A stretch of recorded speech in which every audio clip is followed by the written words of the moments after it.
Voice में और आपके साथ मैं हूं फरहा सिद्दीकी और आज हमारे साथ हमारे खास मेहमान जुड़ने जा रहे हैं। हम उनसे बातचीत करेंगे।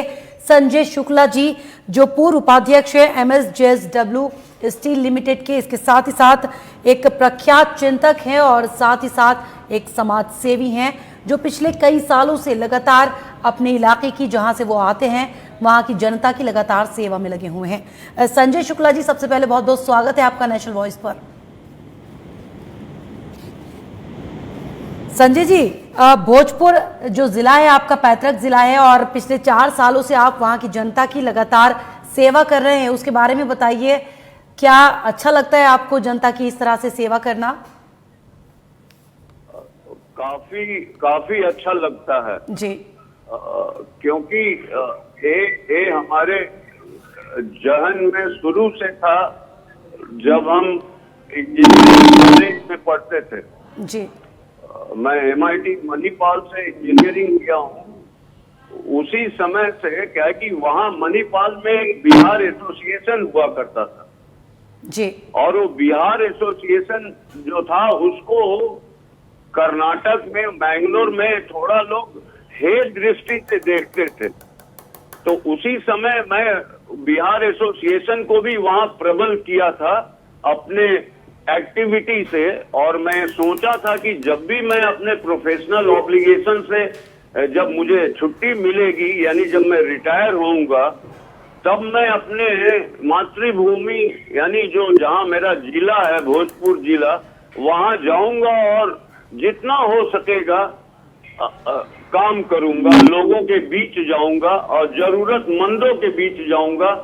और जो लोग दिखावा में विश्वास करते हैं उन लोगों को एक तरह से हमसे एक सिग्नल या एक संदेश मिलेगा कि दिखावा बंद करें लोग जी। संजय जी, जो लोग दिखावा करते हैं, आप उन्हें एक संदेश देना चाहते हैं कि जनता की सेवा करे बिना किसी निस्वार्थ भाव के, तब शायद ज्यादा सही रहेगा। और यहाँ की जनता की जिस तरह से आप सेवा करते हैं तो जनता काफी खुश भी होगी। और ये भी सुना है कि अब बिहार में इलेक्शन होने वाला है तो शायद चुनाव में भी आप हाथ आजमाएंगे।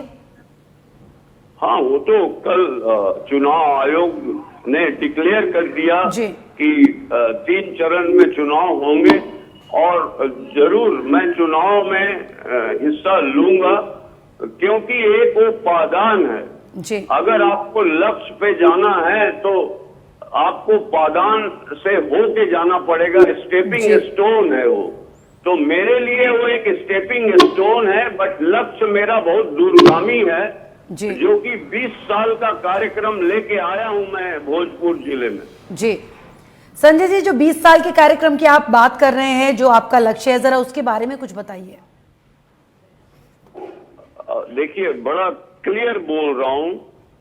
पहला तो ये है कि जो डिप्राइव लोग हैं, जिसको महरूम लोग बोलते हैं जी, वो महरूमियत खत्म हो। महरूमियत मतलब जो लायक है उसको जगह मिले उसके लायक, और जो नालायक है अगर वो जगह पे बैठा हुआ है तो फिर या तो उसको ट्रेनिंग दिया जाए, और नहीं सुधरे तो उसको फिर उस जगह से हम लोग हो सकता है दूसरे जगह ले जाए, नीचे वाले जगह पे। जैसे एक हेडमास्टर है, अगर कोई मास्टर हेडमास्टर से ज्यादा काबिल है तो उसको मौका दिया जाएगा और हेडमास्टर साहब को बोला जाएगा कि आप अपने में 1 साल 2 साल में सुधार कीजिए, नहीं तो आपको डिमोट कर दिया जाएगा जी। तो उसको बोलते हैं कि मेरिटोक्रेसी, प्रतिभा तंत्र को मैं लाना चाहता हूं बहुत जोर से जी। संजय जी, तो ये आप सब बदलाव करना चाहते हैं, कुछ अच्छी चीजें आप लाना चाहते हैं और आप इलेक्शन में जाने की भी बात कर रहे हैं, लेकिन क्या किसी पार्टी को ज्वाइन करने वाले हैं आप? नहीं, देखिए, मैं पार्टी ऑलरेडी ऑलमोस्ट 1.5 साल पहले मैं भोजपुर भाजपा का सक्रिय सदस्य बना था जी, और आज भी हूँ जी। और जिस दिन मैं सदस्य बना था उस दिन 300 से ज्यादा युवा उस दिन भोजपुर भाजपा में सदस्य बने थे। थोड़ा हमें दुख है और आश्चर्य भी है कि इतने बड़े माइलस्टोन को नजरअंदाज किया गया। तो मैं एक बहुत बड़ा प्रोफेशनल हूँ। मैं समझ गया कि मेरे व्यक्तित्व से यहाँ का लोकल भाजपा के जो लोग हैं, या फिर मैं गलत भी हो सकता हूँ, लेकिन कुछ तो है कि लोग हमें अवॉइड करते थे, यहाँ के भाजपा के लोग जी। लेकिन मैं राष्ट्रभक्ति में विश्वास करता हूँ और भाजपा में जो कमी है उसको हाईलाइट करने में मैं कभी हिचकता नहीं हूँ जी। और भी पार्टियां मुझे अप्रोच कर रही हैं, मैं देखता हूं मैं क्या करूंगा। 2-3 दिन में या मैक्सिमम 4 दिन में डिसीजन ले लूंगा जी। लेकिन जिस तरह से आप बता रहे हैं कि जो बीजेपी के वहां के जो लोकल के लोग हैं, जो कार्यकर्ता हैं, वो आपको नजरअंदाज करते हैं, तो क्या कार्यकर्ता की बात नहीं कर रहा हूं, जो ऑफिस बेयरर हैं, जो मायने रखते हैं, जिनको की संस्था को ढंग से चलाना है जी, बहुत कमी है जी।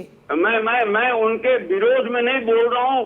बहुत से अपॉर्चुनिटी फॉर इम्प्रूवमेंट है। क्वालिटी के लैंग्वेज में OFI बोला जाता है, तो OFI आने से उसको क्रिटिसिज्म नहीं लेना चाहिए जी। तो क्या बीजेपी से ही आप चुनाव लड़ेंगे? ये तैयारी आपकी है बीजेपी से चुनाव लड़ने की? अगर मुझे बीजेपी टिकट देगी जी, तो जरूर लड़ूंगा और उनके अप्रोच और उनके मॉडस ऑपरेंडी में अगर कुछ चेंज करना होगा तो वो भी करने के लिए मैं पूरा प्रयास करूंगा। अगर वो चेंज नहीं होगा तो स्वाभाविक है मैं अपने मूल्यों और सिद्धांतों को कॉम्प्रोमाइज नहीं कर सकता हूं, जो कि वो लोग करते हुए दिखाई दे रहे हैं जी।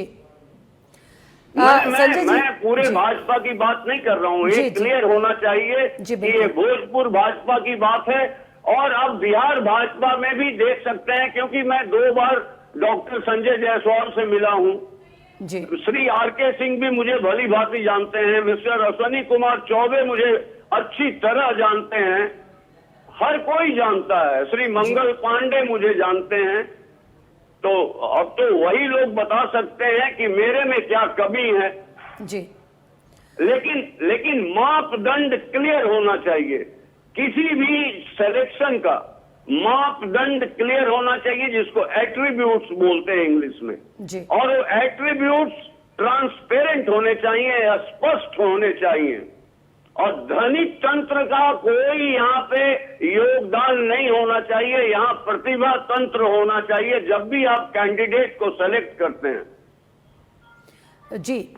संजय जी, पूरे बीजेपी पर आप सवाल नहीं उठा रहे, सिर्फ आप भोजपुर बीजेपी की बात कर रहे हैं, जो वहां पर हो रहा है उसका आप जिक्र कर रहे हैं, लेकिन आप ये चाहते हैं कि पार्टी अगर आपको टिकट देगी तो आप बीजेपी से चुनाव लड़ेंगे। लेकिन हम भी कामना करेंगे आपको टिकट मिले, लेकिन अगर ऐसा नहीं होता है तो क्या आप किसी और दल के साथ जा सकते हैं या फिर निर्दलीय चुनाव लड़ सकते हैं? क्या आपने आगे की प्लानिंग की है?